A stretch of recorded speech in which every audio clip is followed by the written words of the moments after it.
This problem is asking to evaluate the CP value of CO2 at different temperatures and constant pressures by calculating the partial derivative of enthalpy with respect to temperature, which is this formula right here.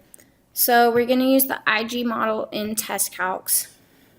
So test calcs, system state, since there's no flow, IG model.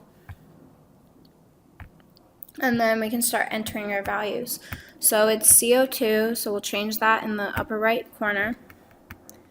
And P1, we're just going to assume is 100 kPa. And then it says T1 is 300 K.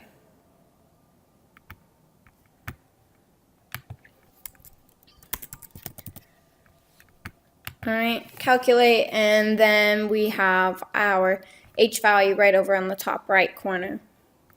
So the next state, the pressure is constant, so just equals P1.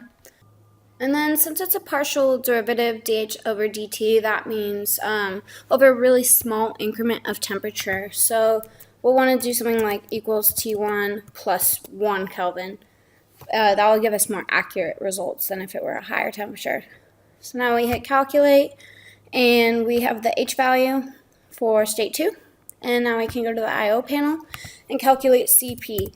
I just arbitrarily chose CP as the variable name. You could choose anything you want. And then since it's dH/dt, it'll just be the change in enthalpy over the change in temperature. So divided by T2 minus T1. Oops. T2 minus T1. Alright, and then hit calculate, and we get CP equals 0.846.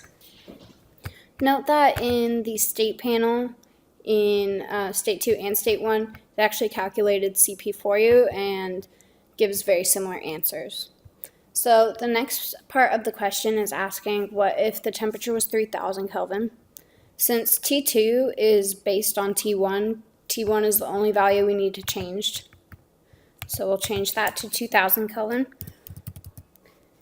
And hit calculate. State 2, hit calculate. We also could have just hit super calculate for both of those. And it would bring us directly to the I/O panel. And we'll hit calculate again for this. And it gives us a CP value for the 2000 Kelvin of 1.37 kilojoules per kilogram Kelvin. And again, we can go check that in the state panel. There it is, 1.371 and 1.371. And the next part asks, what would it be at 4000 Kelvin? So same thing. State 1, we're going to change it to 4000 Kelvin. Can hit super calculate. And that brings us back to the I/O panel where we'll hit calculate again. And so for 4000 Kelvin, we get a CP value of 1.437. We can check that in the state panel. 1.437 and 1.437. Looks good. The last part of the problem asks, what would the answer be if the pressure increased to 1000 kPa for 2000 Kelvin? So similar to last time, we'll just change T1 to 2000 Kelvin. And this time we'll change P1 to 1000 kPa. And hit calculate, and state 2, P2 is equal to P1, so we don't have to change anything.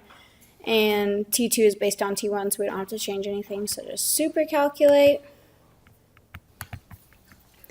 And then we just hit calculate here, and we get 1.371, which is what we got before at 100 kPa, because pressure really doesn't make any significant difference in the CP value.